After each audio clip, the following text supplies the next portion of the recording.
It's time to do some things with the jelly rolls. So my first thing I want to do is another jelly roll rug, and Main Street by Sweetwater.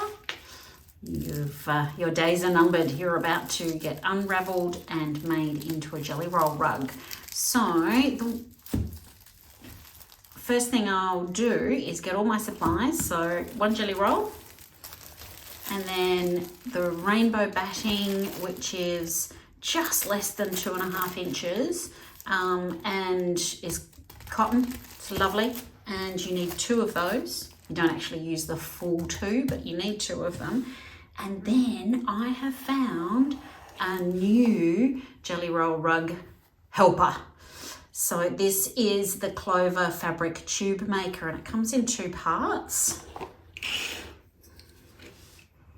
There's the 2 parts, and I'm going to test it out and show it and give it to you as a review to see whether this is even better than the jelly roll jig that I've been using up until now.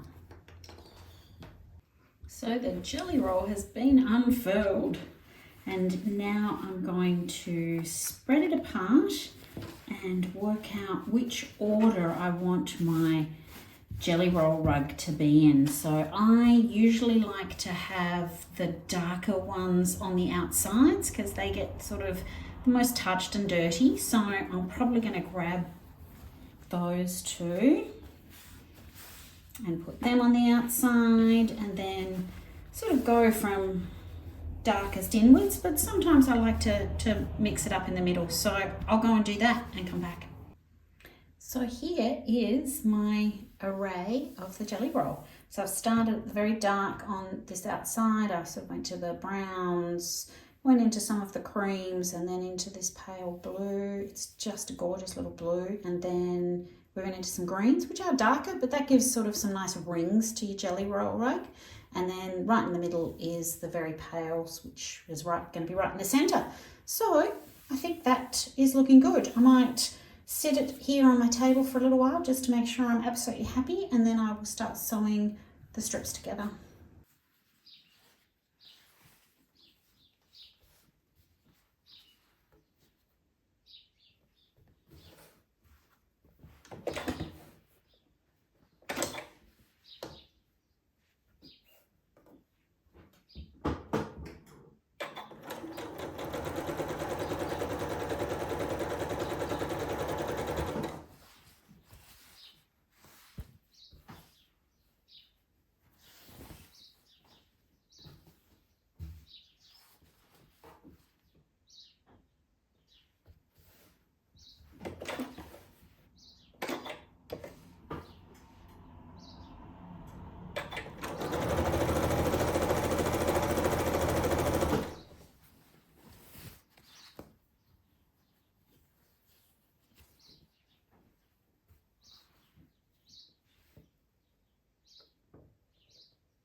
All of my strips are now sewn together with a nice diagonal seam, so they're nice and flat with no bulk. And now is the time to start making my jelly roll rug. Yay! So now's the time to get my batting roll out and my cool new Clover tool, and I'll show you what it's going to be like using this new tool. So it's taken me a little bit of a time to get used to this new structure and also get back into the groove of doing one of these. I haven't done a jelly roll rug for quite a while. So I have my rainbow cotton batting actually sitting on my right leg, and I have my stack of folded, pressed and connected fabric on my left leg. So I'm actually sitting quite a bit further back from the sewing machine than I normally would. The instructions are quite good. Getting these two pieces apart were a bit hard for me with my dodgy left hand, especially this tiny little one, but finally got them going. So I've got my batting sitting on top of my fabric. As you can see, the batting really is closer to sort of like 2 inches, which is good because it's easier to fold. And once you've put your pieces in, so this is like the normal one that I used to have, where you've actually, it goes that way. You're just putting your fabric and your batting in there, and it sort of folds 2 edges. But because of this second one, we're actually then doing the next fold. So if I just do this slowly, so I've pulled that one back and it's done its nice little fold in half, and then you pull this one back and it's done the next fold, and you are literally ready to sew. So the instructions sort of say to keep this sort of flat, but I have found that if you keep it on its side, you've already got that not just on the fold, but it's then folded over ready to sew. So this is actually being pretty easy to get used to, and just, you know, that little bit of time making sure your batting stays in the middle. This one comes down, and it is that little bit easier than the other one because you already got that second fold, whereas before with this one, the Jerry's Jelly Roll Jig, you still had to then do that second fold afterwards with your hands, and you know, it did just take that little bit extra time. So I'm giving this a thumbs up, I'm afraid. It's going to be pretty helpful because this is kind of the more boring part of making a jelly roll rug, doing these multiple folds, getting it all sewn. I'm using a bigger stitch length than I normally would, and this is just going to collect on the floor, and then I'll roll it up as I go. I need to get it sort of a little bit longer before I start rolling it up into a lovely little jelly roll ball. So that's where I'm at, and I'm thinking these are fantastic. And guess what? I've got some of them in stock in the online store. And one of the bits that I love about making a jelly roll rug is at this stage where you're starting to get quite a bit of a long tail of your jelly roll strips and batting, and you start to make a bowl. I know it's a bit funny. Oh, it's a bit of dust, a bit of dirt on the floor. I should have vacuumed before I started. I just love sitting and making these bowls, and they always look so good when you're got them finished, ready to start actually making your rug. It's kind of meditative. And you get to see all the fabrics again, which is lovely.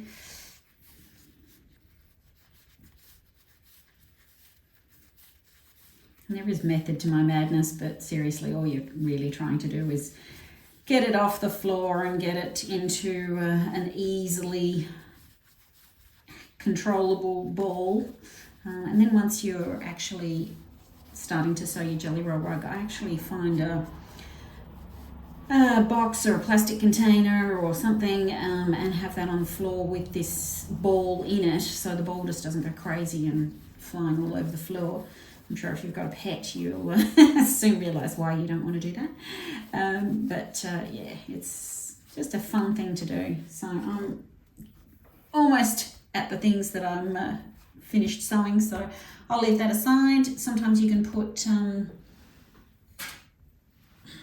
a little, this is a big one to clip just to hold it there, so that it doesn't unravel, and I can keep going on with my jelly roll rug. And here is my Jelly Roll Rug ball. Not quite finished yet. I've still got a few more to do. I ran out of my batting roll somewhere here. Just run out of my batting roll, so I just need to go and grab my other one. But that might be a thing for tomorrow. The biggest tip that I can give you for making a Jelly Roll rug and being successful in keeping it flat is setting up a big flat area with your machine so that when you start making your Jelly Roll rug and it gets bigger and bigger and bigger, it's staying flat and you're not having to hold it and all the rest of it. So I'm lucky I've got one of these little drop-in portable tables. So I've got that set up next to what is my cutting table, and I've dropped that down to the same height, and there's both shiny surfaces so things will move around nice and easily. And I am now ready to start on my Jelly Roll rug. So I've decided I'm going to do a round Jelly Roll rug. I love those. I'll insert a picture here of what my other one that I've done as a circle one looks like. Really enjoyed the circle. So if you've ever done a Jelly Roll rug, the center, be it for the circle or an oval one, is the hardest part to do. And the key to keeping it flat, as I said, is nice flat surface, but also ironing and starch and just stopping every, half a row or a round, and giving it a good press, making sure that these don't curl up. And so you don't end up then with a Jelly Roll bowl rather than a Jelly Roll rug. I actually usually use Best Press starch, but I actually don't have any here with me today, so I'm just using some flatter and we'll see how that goes. I'm just making sure that I'm just keeping it flat and trying to keep it flat as I'm sewing as well. So yeah, it's coming along. It's got a bit of a way to go, and my ball is sitting there on the floor making a bit of a mess. And I'll show you a bit further along when I start to get into some of the colours. The one thing I love about doing the circular ones is that you get past this hard centre bit where the corners are pretty quickly. And I actually haven't been over to the iron for probably 2 or 3 rows, but I need to right now because it's just getting a little bit of a flip. I've tried different types of needles. I tried a jeans needle, I tried a normal needle. I think at this precise moment I actually have a 9014 needle in. It really is a case of trying all the different needles with your machine just to see how you go. And the other thing I've just discovered, which I haven't really ever noticed the other times that I've been doing Jelly Roll rugs, is speed. I'm actually going faster than I thought I would or used to. When I was going slower in here, I was getting reasonable amount of skipped stitches. I'm now doing this at speed and I'm hardly getting any skipped stitches. So who knows? I suggest just trying different things on your machine to see what's gonna suit you best and work best with your machine, your needle and the fabrics. As I'm starting to get my rows going out and I've started to get to the lovely greens, you really start to get a bit of a feel for how it's going to look once it's full size. I've still got a fair way to go though, but just loving it. Look, and it's not perfect. I'm sure there's some skip stitches in a few places. It's only if you get, a run of skip stitches that you perhaps want to come back and try and redo or do over. I'm probably going to come back into the very middle. There was a few spots there because of the tight curve that I did skip a bit. So, but just so happy.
just at the end. Now, obviously my Jelly Roll rug is flopping over the edges and that's not ideal, but I'm just trying to get it done as quickly as possible now so that it doesn't stay in that droopy position for very long. You can sort of put your hands underneath it to hold it up, but make sure you're not curling up the edges again. The one thing I love about the round Jelly Roll rugs is that once you get past that sort of difficult spiral center, it's plain sailing, and it's literally just sitting here making sure that the zigzag, the two pieces here are meeting in the middle so that your zigzags right across both parts. And you'll need to have a good read of the pattern in terms of how to start your centers and how to end your edges as well. The Jelly Roll rug pattern has some good tips and hints for that, plus also for the other parts of making the Jelly Roll rug. Okay, well I've got a little bit more to go. I think I've got maybe 2 strips to sew around, so I'll get a black outer ring and I'll show you what it looks like in the end. And here is the finished Jelly Roll rug. It's fairly large, but I love how the rings have turned out with the dark on the outside and then graduating into those greens, which I just love, love, love.